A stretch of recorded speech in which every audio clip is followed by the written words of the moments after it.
So, good evening, everyone. Today we'll look into personality theories. There are different personality theories that forms humanistic psychosis, psychoanalysis, Sullivan's interpersonal theory, Erikson's post-Freudian theory, Maslow's holistic dynamic theory, and Rogers' person-centered theory. So, this is what we're going to study today. We'll start with Eric Fromm's humanistic psychoanalysis. So this theory is where Eric Fromm he combines Freudian psychoanalysis with social culture perspectives, and he focuses on how social, cultural, and economic conditions they shape the personality. So he's someone who believes people are driven not only by unconscious desires but also by the need to find meaning, freedom, and connection. So, with that idea, he emphasizes self fulfillment, authenticity, and productive living. He gave five human needs. So, the five basic human needs are relatedness, transcendence, rootedness, sense of identity, and frame of orientation. Now, firstly is relatedness. So, related is basically the need to form relationships with others. It is in the word like relatedness, and it can either be unhealthy or healthy forms of relationship. It's more like love versus dependency kind of way. And second is transcendence, that is the need to create or destroy. So usually whenever we want to put a stand in the outside world, we try to either showcase our creativeness or like show why we are worth staying in a place, or we destroy in the sense we sort of be like, there are people who illegally win their achievement, or they bully others down, or they dominate someone so that they can be superior. So that's more like destruction manner of how we can see humans as, and this is a very different nature for how animals exist. So that's what transcendence is, to create or destroy. And then rootedness is the sense of belonging and security, and it again be positive or negative, like relatedness in the sense like unhealthy or unhealthy forms. So for rootedness, it's love for humanity or fixation on the past. And how we learned in the previous theories that in the end of the day, there may be a person or two who would still be linked to how they grew up with, or like the traumas that they had. So they would be very dependently fixed onto it, that they don't want to change because they're too comfortable in the way they develop themselves. So that's like the fixation on the past. But there are some people who really want to work on their self, or like figure out why they are behaving in a such manner, or why are people not liking them, or why are they the problem, or why do they feel the way they feel, is what love for humanity comes in place. Like you try to change for the better good. And then comes sense of identity. So over here is the need to develop a stable self concept. So without it, individuals may conform blindly to social norms. So right now, when you are with your friend group, let's just say you guys, if you take a common topic, let's just say your friend group loves listening to Taylor Swift, but you are really not a Taylor Swift fan. But just for you to be included in the group, you listen to Taylor Swift. They're like, oh my god, I do like her songs. You keep updated to the trends of Taylor Swift or like any pop star, and you just keep on into it. But let's just say you are a very old classics music type person taste, like that's what your taste of music is like. So that's your self of identity, but you conform yourself for the group you want to be accepted in. So that sense of identity, usually a person should be aware of what they really like and what they conform to be liking, just so that they can be approved in the society. So that's where sense of identity comes.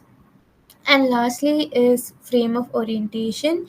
So it's the need for a guiding philosophy or a worldview. Basically, people seek to understand like their direction of life through their personal or cultural belief systems. So if we have to talk in a very Indian systematic way, me being like I come from a family where it's very devotional.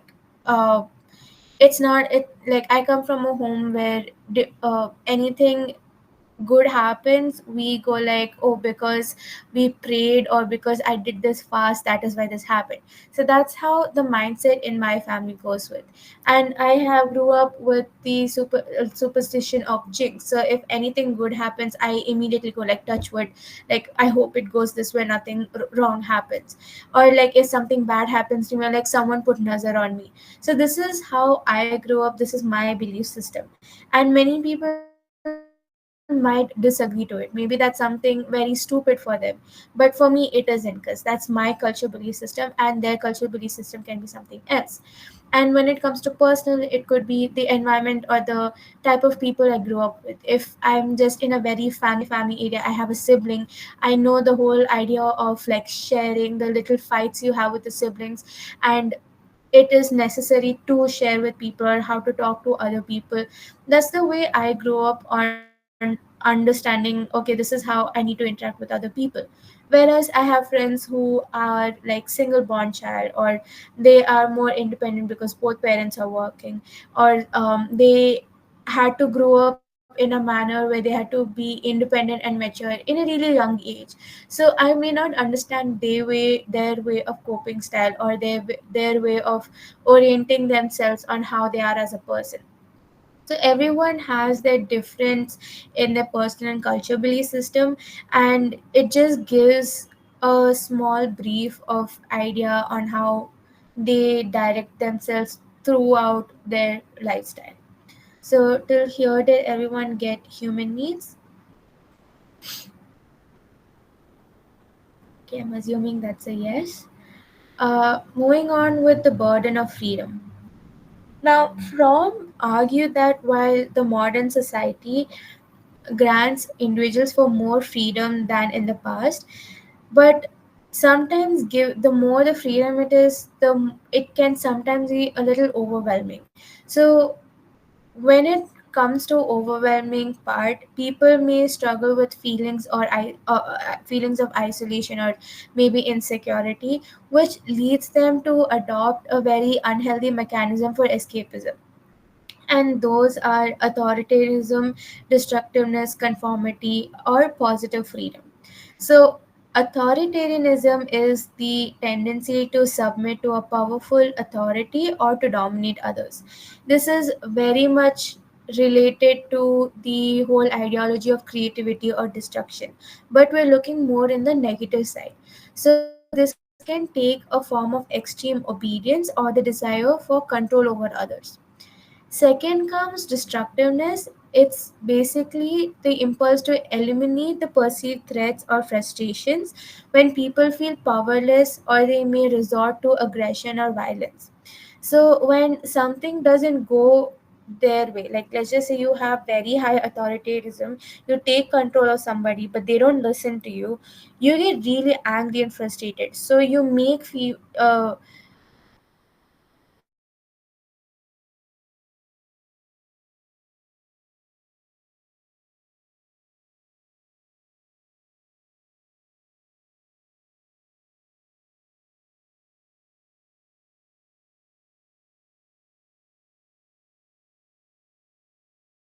individuality and adopt the accepted norms of others to avoid feelings of isolation. And this can lead to the loss of your self identity. The Taylor Swift example that I gave, so that is you trying to keep a balance between your self identity as well as to conform to people. But then there are times where people completely forget about their self identity and just conform to others so that they don't feel isolated. And lastly is a positive freedom, and this is honestly keeping the negativeness aside, that is the authoritarianism, destructiveness, or conformity. The only positive way is, or the healthiest way, response to freedom is involving self realization and personal growth. So, people who follow this autonomy while maintaining meaningful connections with others will give them a whole new, better personality from who they are just for their own benefit. So with this we go with character orientations. So under character orientations there are two personality orientations. One is the productive orientation and the second one is non-productive orientation. So in the non-productive orientation it's basically the how a person develops a response to any social or economic conditions which can also hinder with their personal growth. So there are four types of it. One is receptive, exploitative, hoarding, and marketing orientation. So receptive orientation is the people who depend on others for happiness and solutions, and they often feel helpless without any external support.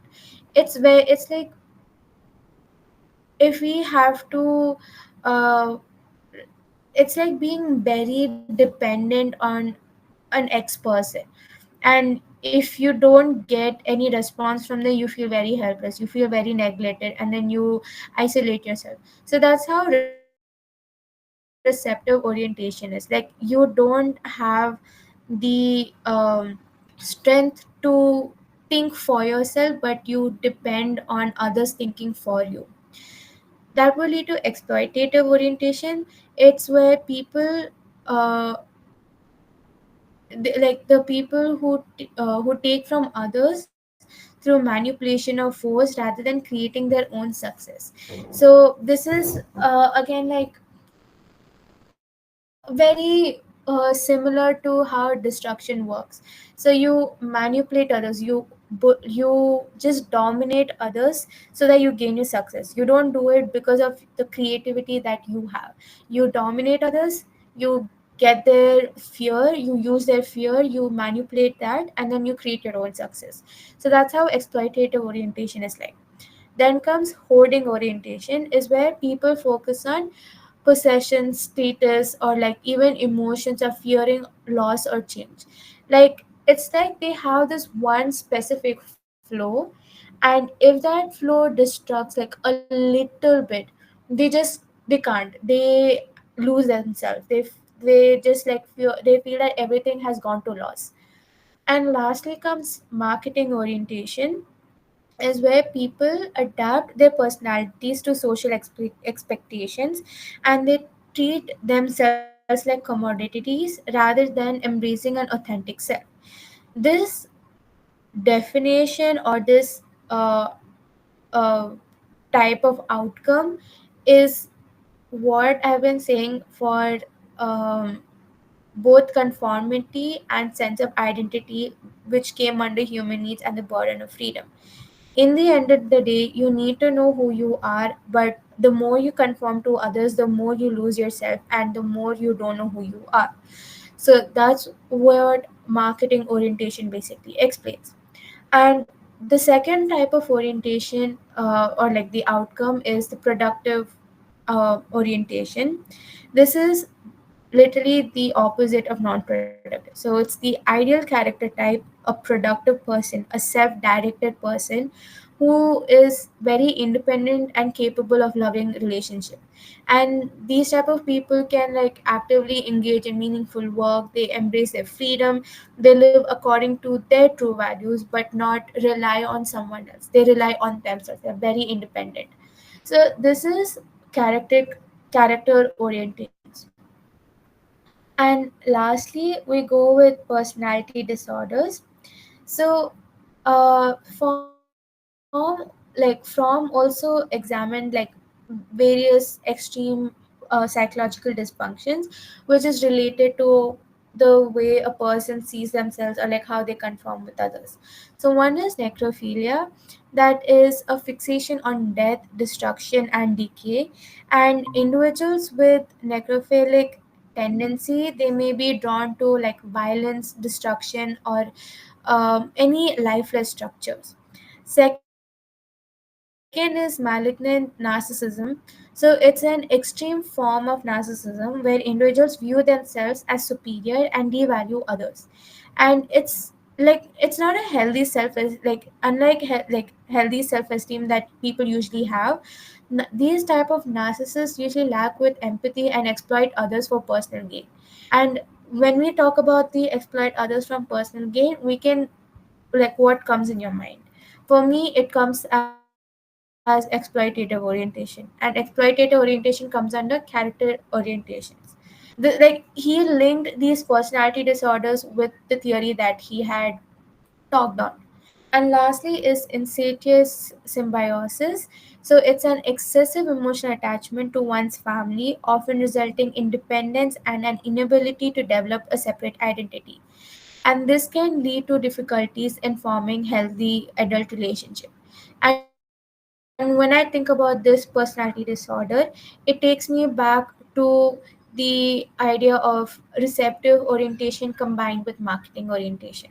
So even the personality disorders that Eric Fromm has come up with, he linked it very much with the type of character orientation each person can have, or the human needs that they have, or what type of, like, how overwhelming they feel when and what type of unhealthy mechanism that they chose. So that's all, like, whatever he thought or viewed, he brought it up into these three types of personality disorders.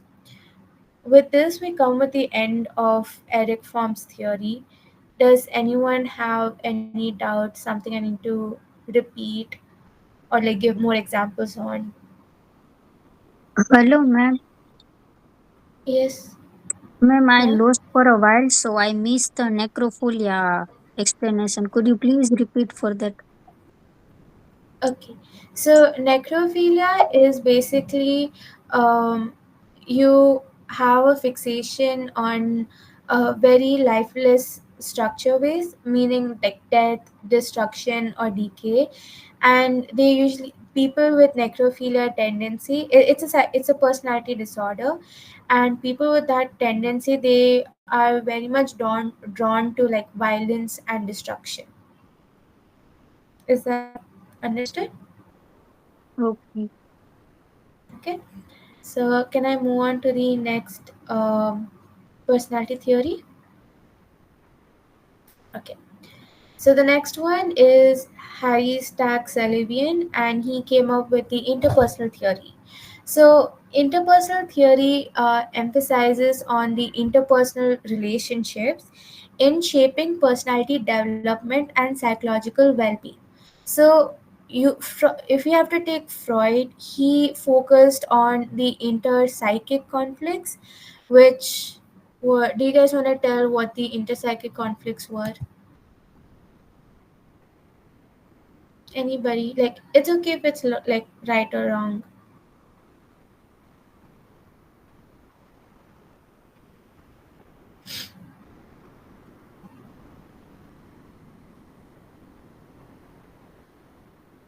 Okay.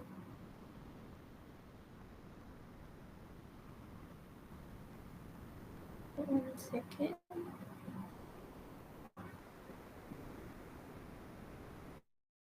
Anybody inter-psychic conflicts for of Freud's?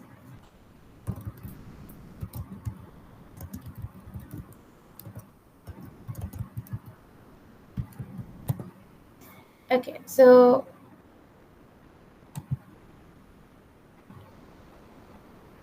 it's the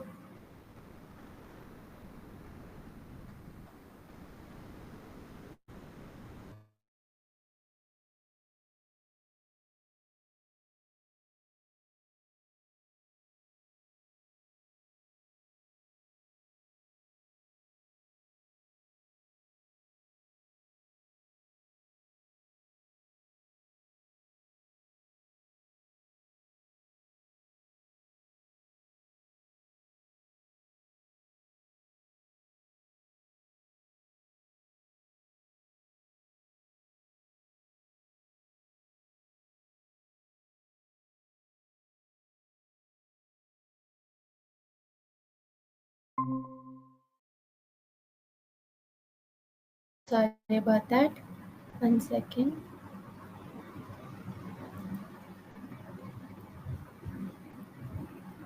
Um, am I audible? Okay. Yes. Yes. So the interpsychic conflict of Freud was uh, the struggle among the id, ego, and superego. So that is what Freud looked more into. But if we have to come with uh, Sullivan, he believed that the personality is shaped through interactions with others. So his theory was mainly for social experiences like influence of emotion, cognition, behavior, like throughout a person's life. This is what he focused on. So with that we go with tensions. So tensions has three things. That's the need, anxiety, and energy transformation. So in need, it's the biological or social requirements that is essential for survival and well-being. So it is the need is divided into two parts, that is the zonal needs and the general needs. The zonal needs is more the specific, like it's related to specific body functions like your hunger, thirst, etc. And general need is your overall well-being, which is the need for security and belonging. And Sullivan was like, when these needs are met together, the satisfaction occurs. But when the needs are unmet, then tension increases and it leads to a person's discomfort. Like, let's just say that you have a huge meeting to go, like a huge group project to go for, and you're very well prepared. You completed your work on time. You submitted everything on time. You need to just go there and give your viva about what you have worked on with your group. Now the day before, the on that day, it's early in the morning, you didn't get enough sleep, you didn't eat properly, you're just really tired, hungry, and just really drained with a lot of hard work that you put. So when you're going for that viva, you are not paying attention to what you're speaking, or you're not paying attention to what the other person is saying. So over here, your needs are unmet, like you didn't have proper food or sleep or anything, and the concentration or the attention that you're supposed to give to the other person, that is not there, because both the needs are not being inclined towards each other.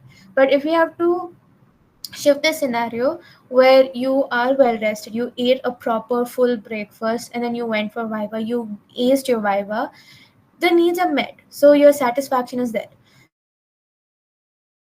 So that's what needs talks about. Second is anxiety. So anxiety is a disruptive force that emerges from interpersonal relationships, particularly when security is threatened. So, unlike the needs, the anxiety is learned through the social interactions, often originating from early relationships with the caregivers, be it your parents, your nannies, or anyone. And the anxiety can interfere with your personal growth and effective communication. So, if in case you feel that you are trying to open up to a friend and you feel that she or he may not uh, respect the boundary that you're trying to build in, your anxiety builds up, and then you're like, oh, what if they talk bad about me, what if they spread rumors about me? So that's where your sense of security feels threatened. And the more this keeps on being affected, and it usually happens because maybe before someone had, like one of your old friend has done that to you. So like when you make new relationships and you want to open up to them, you cannot, because it reminds you of what your old friend did, so you assume that the new friend also does that. So that's how the anxiety can interfere with the personal growth and your communication with the other person. And lastly is energy transformations. So it is basically on how a person uses their mental energy to respond to the environment, to their environment. And these can take in a shape of emotions, thoughts, and behaviors in response to like attention. Like let's just say that as I mentioned, like you have a timetable to follow. Like 9 to 10 you do this, 10 to 11 you do that, and 11 to 12 you eat lunch. Okay, but the um okay, let's just say you have a recipe. Keep the timetable aside. Let's just say you have a recipe to follow. You need rice, you need curry, and then you need a tawa. Now you have the curry and the tawa, but you don't have rice to cook rice or like heat up the rice and the curry. So over there, the flow has been changed. Like, you don't have rice. You need to think an alternative for rice, and you are running late. You're really hungry. So for an alternative for rice, you might think, okay, fine, I can get roti, or I can make um, something else that substitutes with the curry. So like in that is substitutes with the rice. So that's how you change your way of thinking to complete that one task that is there in front of you. So this is what energy transformation means. Then comes dynamics. So dynamics are basically the recurring behavior patterns that emerges from your social interactions, and this basically shapes your personality as well. First one is malevolence. Over here, it's the distrustful and the hostile attitude towards other people, and this stems from a very negative early experience. Just take the example of how a bad friend treated you, and you just have very trust issues with the new friend. So that's what malevolence means. Second is intimacy. It is the capacity to form a close mutual relation, like a close or a mutual relationship for a healthy development.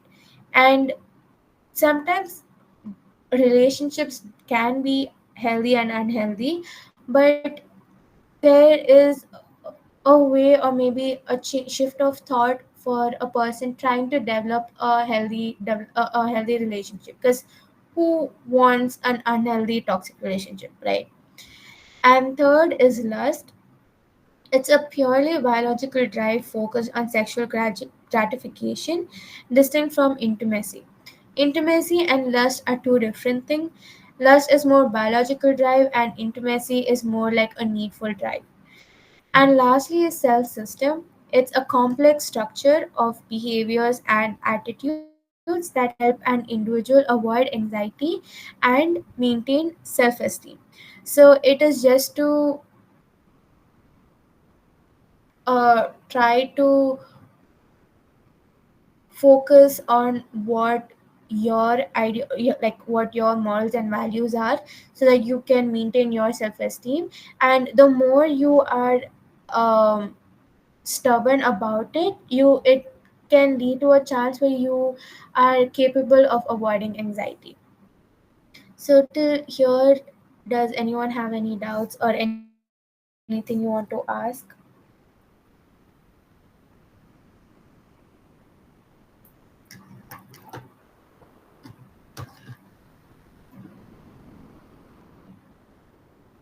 Okay, then we move on with personifications.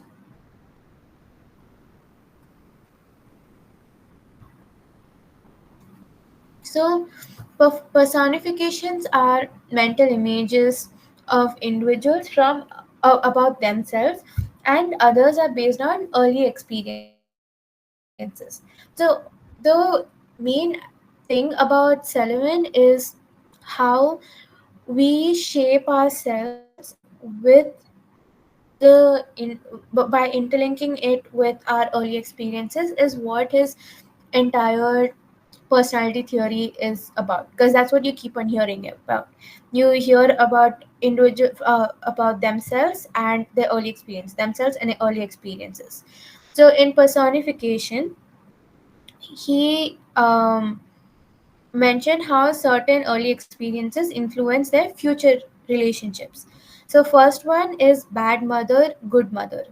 So infants form these perception based on their caregiver's responses, and a nurturing caregiver becomes like a good mother, while a neglect or harshness creates a bad mother. Obviously, bad mother and good mother rings with someone else's theory. That do you guys want to give a guess? We learned it last class. It comes with good breast and bad breast.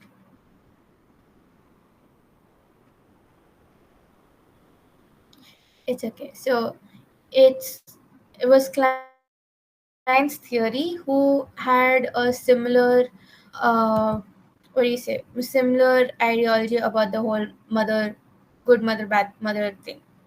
Second is me personifications. So these self concepts developed through social interaction. So the good me is basically based on the experiences that reduce the anxiety and approved by others. The bad me is associated with the experiences causing anxiety and disapproval. And lastly, it's the not me, which represents uh, the dissociated aspects of self that are too anxiety provoking to even acknowledge. So, uh, if we have to go, the good me is more about the how how the self is shaped by experiences that brings you social approval and reduce anxiety, in the sense is that when a person behaves in ways that are accepted and appreciated by others, like the parents, teachers or peers, like a basic validation is what they look for, is how is when they internalize themselves as a good me. So this gives them security and confidence. And the bad me is where it's the opposite of it, is where the person is met with criticism, disapproval and punishment, and this creates anxiety to them, which goes with the label of bad me. So as a result, they might suppress or change those traits to avoid rejection. And for the not me part, it is where they are deeply anxiety provoking aspects of the self that are dissociated or repressed because they're too overwhelming to even to face. And the it has a very extreme emotional state that even mental disorders like DID, that is dissociative identity disorder, or like a psychotic breaks where parts of the self are fragmented and hidden from even conscious awareness. And then the third pointer for the personifications comes eidetic personifications. So these are basically the unrealistic or exaggerated mental images of people that persist into adulthood, often affecting relationships. So, if a child, for example, sees a powerful as an all-powerful figure who can never be wrong, they this image may continue towards their like adulthood, affecting how they view authority, like they're always right and never wrong. And similarly, those who had a very abusive parent might unconsciously project that fear and distress onto other authority figures or like relationships, expecting rejection or harm.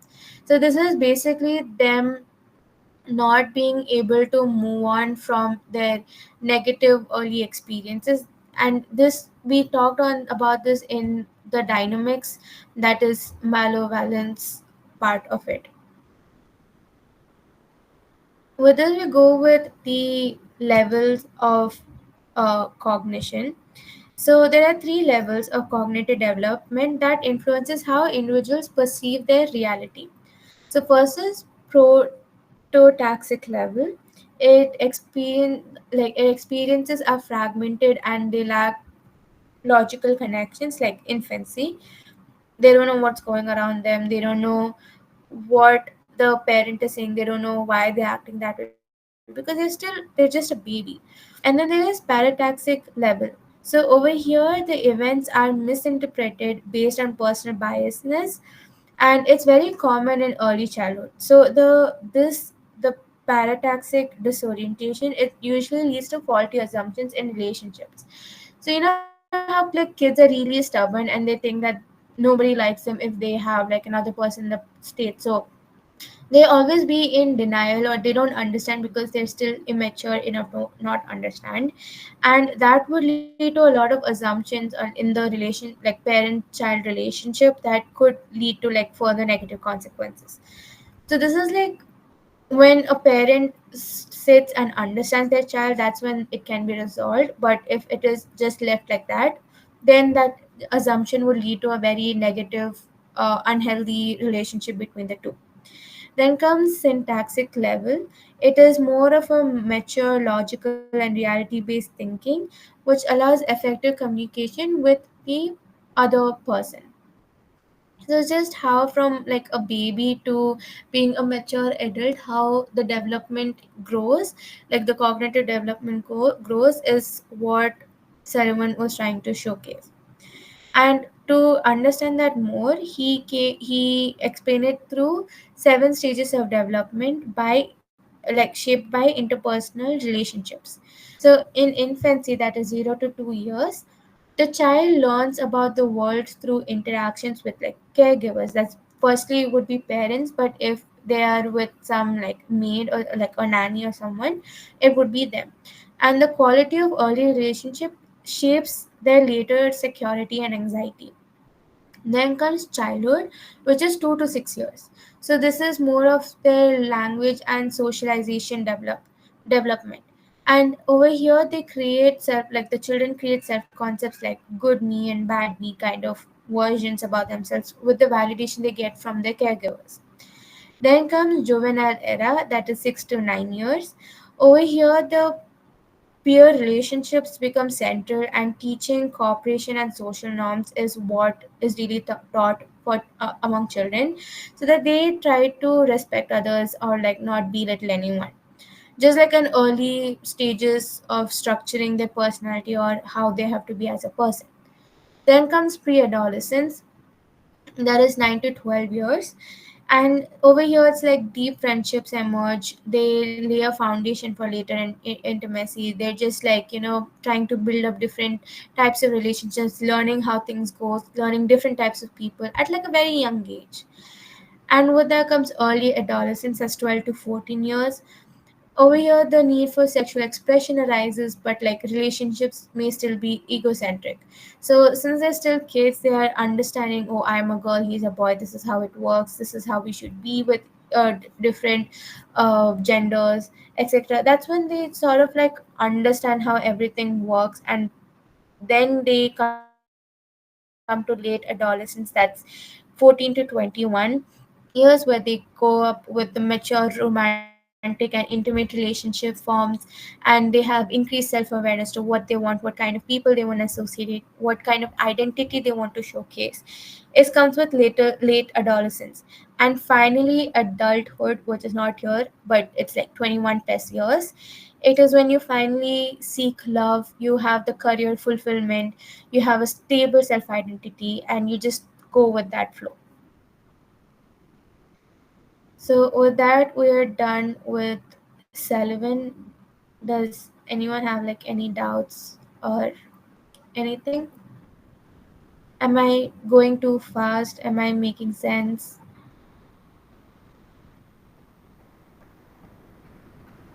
Okay. Do you guys want a break? Okay, I'm assuming that as a no. But can all of you drink a little bit of water? Because you need to be dehydrated as well.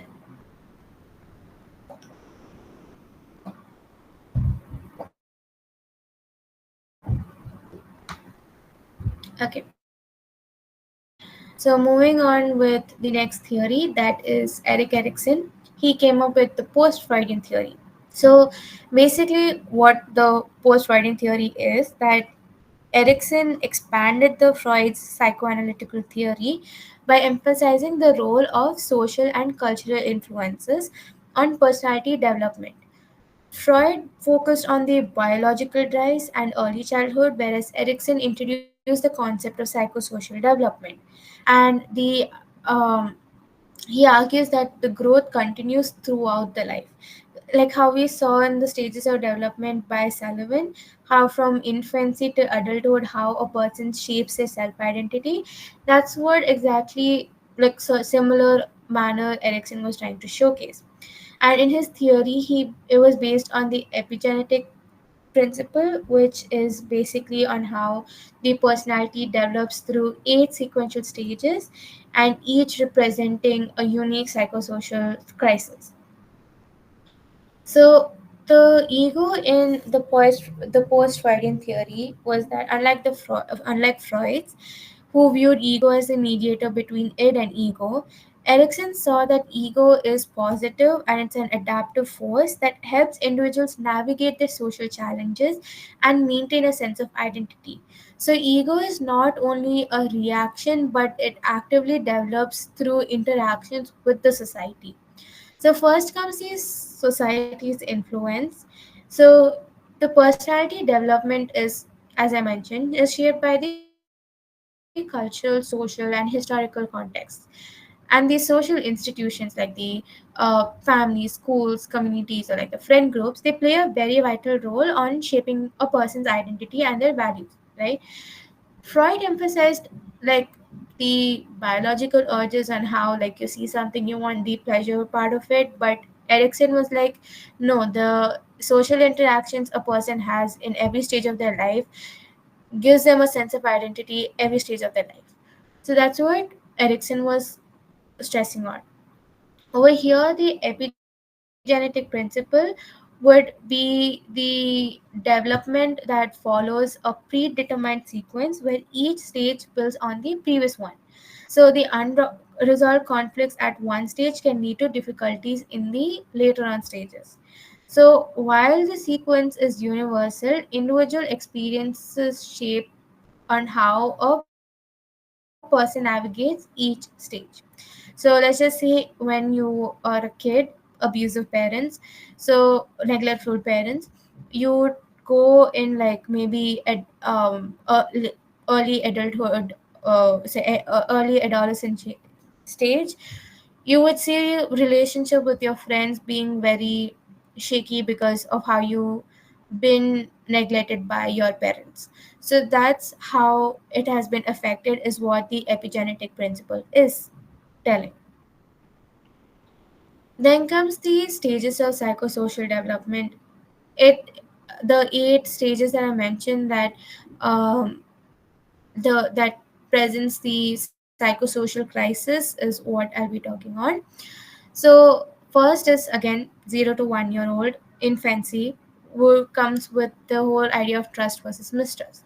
So over here they develop trust in caregivers and the world, because that's like the first thing they see. Like, you know how when chicks hatch, the first thing they see is the hen, and they go like the hen is the mother. But if they see a human, they go like the human is the mother. So that is them trusting the caregivers. The positive outcome of is that the caregivers provide consistent care and the infant develops a basic trust, leading to a sense of security. But if these caregivers itself don't give that care, or they're like very neglectful or inconsistent, it leads to mistrust, making future relationships difficult. And the hope, the belief that the world is reliable and supportive, it will be shaky depending on what kind of outcome the child got, the infant got. Second is the early childhood, that's 1 to 3 years. Over here, it's more on autonomy versus shame and doubt. So they develop a sense of personal control and independence. The positive outcome of it is that the child gains autonomy and they become confident in decision making. But the more they overly criticized, the excessive control leads to shame and doubt, making the child feel very insecure. And this would give them the will or the ability to make independent choices. Like there'll be a difference with the making of independent choices. Like if they're confident with making in decision making, they will make more rational choices. But if they are overly criticized, or anything that they do they're criticized, then they would go with more of uh, what do you say, uh, they wouldn't opt for any rational choices, but they self out the choices that they even make, even if it sounds very rational. Then comes the play age, that is 3 to 6 years. Over here, it's initiative versus guilt. So, the developing of initiative and a sense of purpose is what initiative versus guilt is basically, and it is if encourage the child explores new activities and they feel capable of leading onto something, but if they're discouraged or punished or just not allowed to do anything, the child experiences guilt and avoids taking initiative on on anything. So, because of again the diciness of the negative and positive outcomes, the confidence to set an achievable goal will hinder if it's negative. Then comes school age, that is from 6 to 12 years. Over here, it's industry versus inferiority. So, this is the development of competence through learning and social interactions, and the encouragement leads to industry where the child becomes hardworking and confident, and repeated failure or lack of support results in inferiority, making the child feel incompetent. So, what do they gain out of this industry versus inferiority is a sense of mastery and the ability to do something. And fifth is adolescence, which is 12 to 18 years. It gives with the identity versus role confusion. So over here, it develops a strong sense of self and personal identity, exploring different roles and values, which leads to a clear identity and life direction. So if there's more confusion about goals or values and or like any future roles, it would lead to confusion. And what is the thing that's gained out of this? It's fidelity, meaning the ability to stay true to oneself and maintaining meaningful relationships. Then comes young adulthood, which is intimacy and isolation. So for this, it's developing a close, meaningful relationships. And if you have a deep connection or like have a full emotional fulfillment, then you would go to intimacy. But if you have rejection or past identity struggles, it would go for isolation. So over here, the virtue gained is love, and it's the capacity for deep, committed relationships.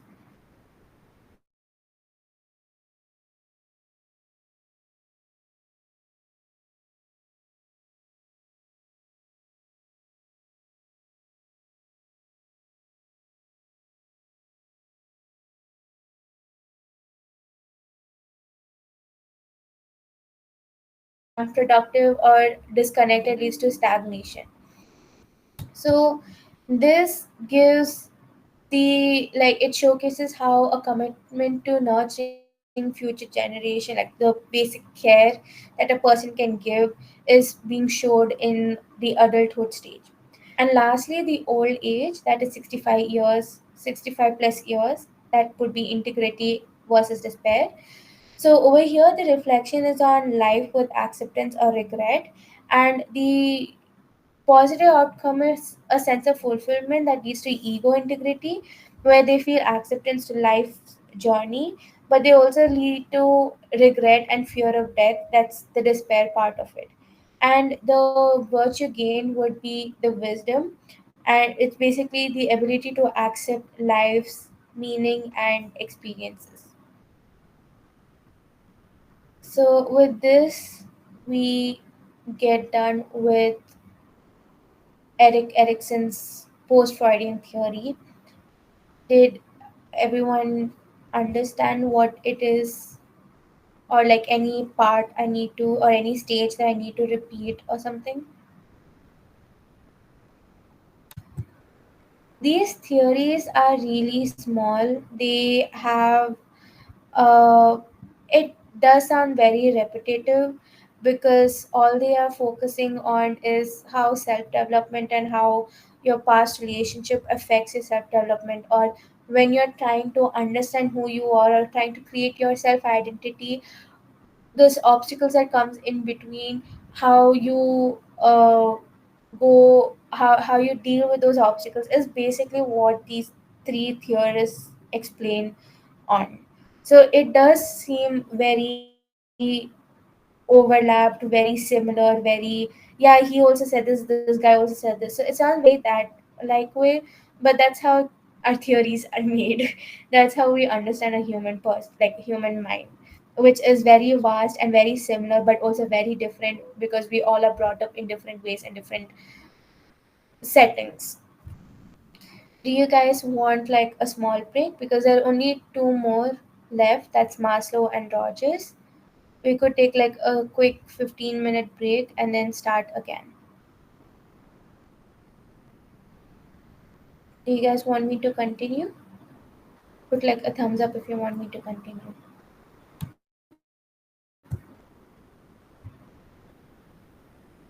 Hello, ma'am. Yes. If you don't mind, then we continue and then we can finish our lecture a bit earlier. If it is okay with Okay. other persons. Okay. Is everyone okay with it? Okay. I'll just continue then.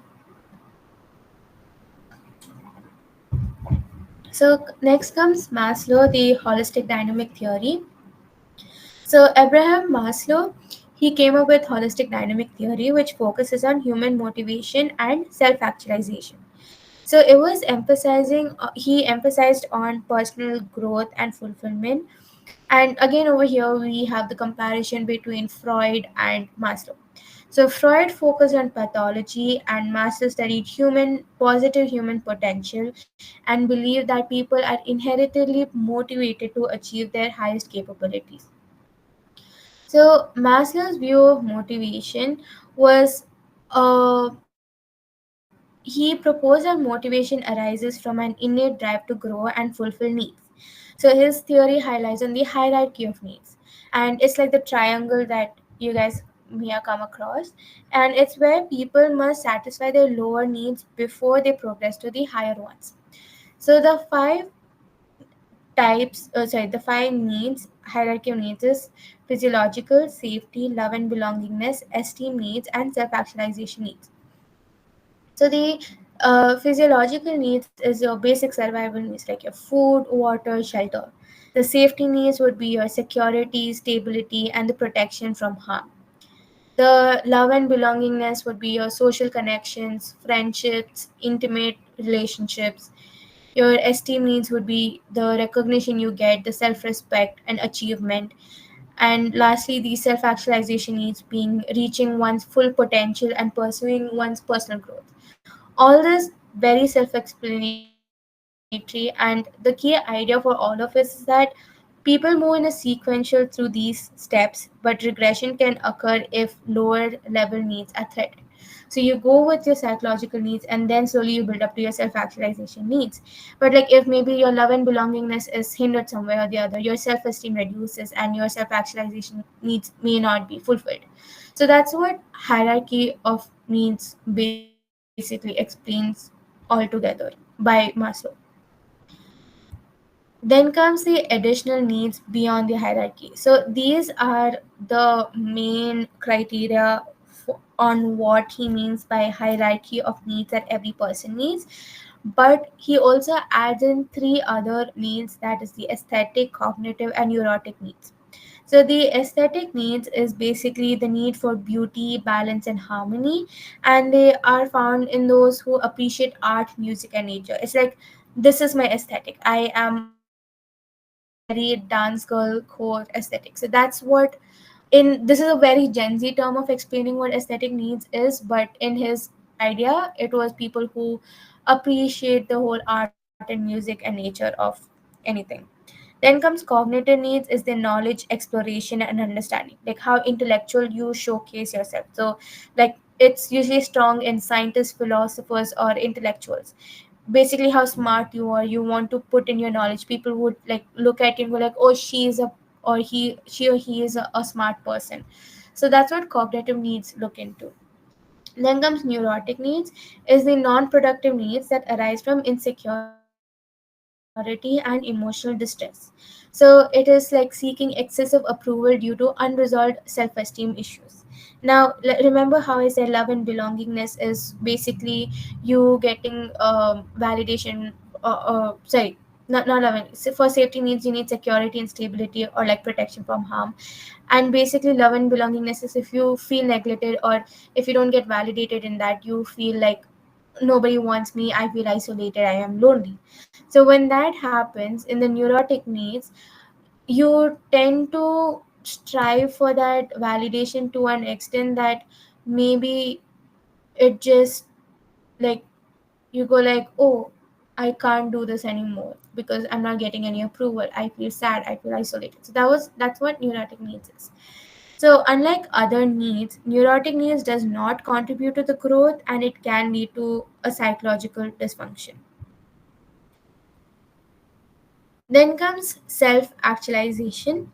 So Maslow viewed self actualization as the ultimate goal of human development, becoming the best version of oneself. So Maslow's quest for self actualizing person is that he studied highly creative and fulfilled individuals, including like Albert Einstein, Abraham Lincoln, etc. And self actualizations are very rare, but anyone can actually like strive towards self fulfillment. So the criteria for self actualization is like you are free from psychological illness, you have satisfied lower levels of needs, you have achieved self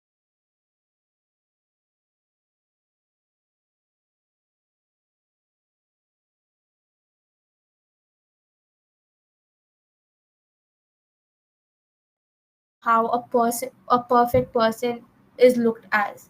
And these values provide your inner fulfillment rather than the external rewards. The characteristics of self-actualization is realistic, meaning they see the world in a very objective manner. The problem-centered, meaning they focus on meaningful goals. Creativity, they think outside conventional boundaries. Independence, they are autonomous and they're self-sufficient. Deep relationships, meaning the form of authentic and meaningful connections. Peak experiences, they have moments of intense joy and insight. And all these again are very self-explanatory, because this is how civilization builds up in the end of the day. This is how we see everything, like we this is how we understand how to even like take the next step whenever we are upgrading ourselves. Then comes measuring self actualization. So over here, like although self actualization is difficult to quantify, the psychologists have attempted to measure it using two scales. One is the personal growth scale, and the other one is Shostrom's personal orientation inventory scale. So the personal growth scale is to measure the self-awareness and fulfillment, and the POI, that's the Shostrom's personal orientation inventory, is to assess the characteristics of self-actualization. So the since self-actualization is highly individualized, its measurement still remains a little complex. So with this, we are done with Maslow's theory. It's very small. It just basically looks more into what is the hierarchy of the needs, and also a little bit about the characteristics which is interlinked with the needs, and ends with the two types of scales to understand how what degree of a person's self actualization is. So till here, did everyone get it? I hope I'm explaining it clearly for all of you. Okay, I'm assuming everyone is being understood. Moving on with our last theorist for today. He is Carl Rogers. He came up with the person centered theory. Uh, he emphasized on the whole package of self actualization, personal growth, the importance of nurturing environment, and he just like took everybody's theory and made one as person centered theory. And unlike Freud, who focused on unconscious conflicts, Rogers believed on the inherently good and motivated towards self-improvement when provided with the right conditions. So first we look into the basic assumptions of this theory. First is that people have an innate tendency towards self-actualization, meaning that humans naturally strive for personal growth and fulfillment. Like now, all of you have, like, if you scored less on your midsems, you want to score the best during your end sems. So that's you want to fulfill that personal growth. Second is that the self develops through experiences. So a person's self concept is shaped by the interactions with others. So let's just say you were in a bad friend group circle, next time you try not to make that same mistake and you go into a good circle of friends. Third is psychological distress occurs when there is incongruence. So there's a mismatch between one's self concept and the experiences that leads to the anxiety. And the fourth is the people function best in an environment of unconditional positive regard. So this is the acceptance and the empathy that allows the individuals to reach to their full potential. Basically, validation from the environment. Then comes the self and the self actualization. So, Rogers emphasized that the self is central to personality and it develops through life experiences. First is the self concept, it's how individuals perceive themselves, including beliefs, values, and attitudes. Then comes the ideal self, is how the person one aspires to be. And then comes incongruence versus congruence. Is congruence basically is how a person's self-concept aligns with their experiences, and incongruence is the gap between the real self and the ideal self, leading to anxiety and low self-worth. It's basically to conform with others and losing your self-identity. And self actualization occurs when a person moves towards a greater congruence, which embraces their authentic self. Till here, am I clear? Did I go too fast, or do I have to repeat anything or give more examples? Because all of them are very self explanatory, but if you want examples, I can explain it with more examples. Okay. Then comes awareness. So there are three levels of awareness that Rogers explained on. One is symbolized experiences, then ignored or denied experiences, and distorted experiences. So symbolized experiences align with self-concept and are consciously acknowledged, and ignored or denied is the opposite of it, where the information that does not fit the self-concept is overlooked. And third is the disoriented experience, is basically that the challenge of self-concept are altered to fit into existing beliefs. So let's just say a student who like thinks that they see themselves as intelligent, they might ignore a failed test or they blame the external factor rather than accepting the failure, that they did not prepare well enough to score well in that exam. So this is what the awareness, like if I have to club in all these three experiences, awarenesses, is this one example. So for symbolized one is that they acknowledge, like the student acknowledge that they ignored the test. Sorry, they failed the test, not ignored, they failed the test. The second one is the denied experience. They ignore the fact that they failed the test. And the distorted experience is that they, since they failed the test and they're ignoring that they failed the test because they think that they're very intelligent, they blame it on the external factors. They're like, oh, the teacher hates me, that's why they failed me purposefully, in that sense. But they don't go like, I did not prepare well, that is why I failed my test. Then comes becoming a person. So over here, individuals, this is about the personal development of a person. So the individuals experience unconditional positive regard, that is acceptance without judgment. uh, they also develop a sense of worth and autonomy, and that would embrace openness to new experiences rather than rigid self perception. So over here, over here, it's just how a psychological growth happens when a person feels very accepted, valued, and understood. But if it's like completely negative, they're just like very isolated and closed. They don't open up and they just have like a lot of trust issues.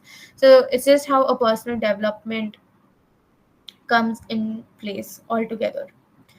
Then is barriers to psychological health. So first is conditions of worth. It's basically believing that self-worth depends on meeting others' expectations. You you create yourself in a way that you are validated by others. Second is inconcurrence, is feeling disconnected from one's true self. You conform yourself so much that you forget who you are and you just don't know who you are anymore. And then comes the defensive living. It's avoiding reality by denying or distorting experiences. So if you have to take an example, let's just say a child is praised for their academic success. They might believe that they are worthy only when they achieve something. So once if they fail on anything or they score a little less, they go like, oh, now I'm not valued anymore, nobody will like me, I am being hated, I am just a very bad person. So this is how a person shapes when several obstacles, like it showcases how several obstacles can hinder a person's personal growth. Then comes the psychotherapy related with the person-centered therapy. So Rogers revolutionized the therapy by shifting focus from the therapist as an expert to the client as the expert of their own experience. And he came up with an approach called the client-centered therapy or the person-centered therapy. So the conditions for this therapy was that it gives you unconditional positive regard, empathy, and congruence or genuineness. Like the therapist being authentic and very transparent. So they accept the client without judgment. They understand the client's experiences and they try to understand their point of view, and they give a very authentic response to the client. And over here, the therapist provides a very safe space for self exploration for the client, and the clients become more aware of their feelings and experiences. So, through self acceptance, they move towards the personal growth and self actualization. And healing happens when clients feel truly seen, heard, and accepted.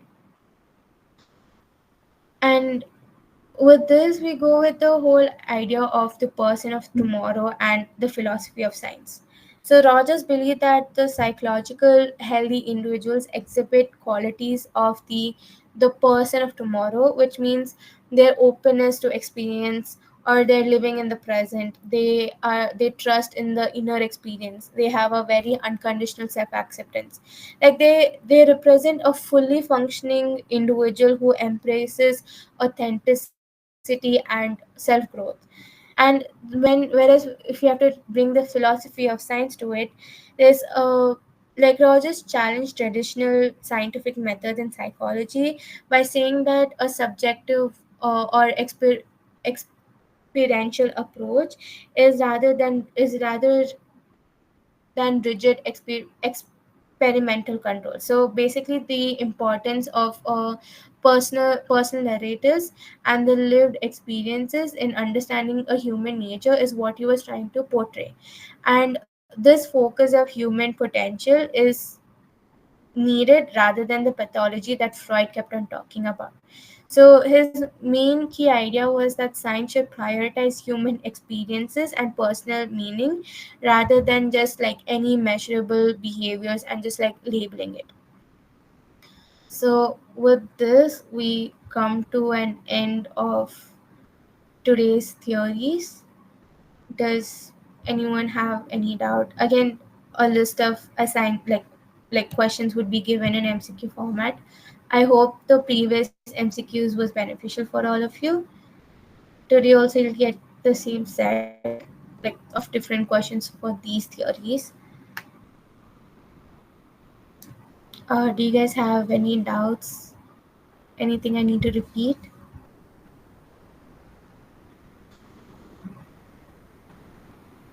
Okay, I am assuming assuming that as a no.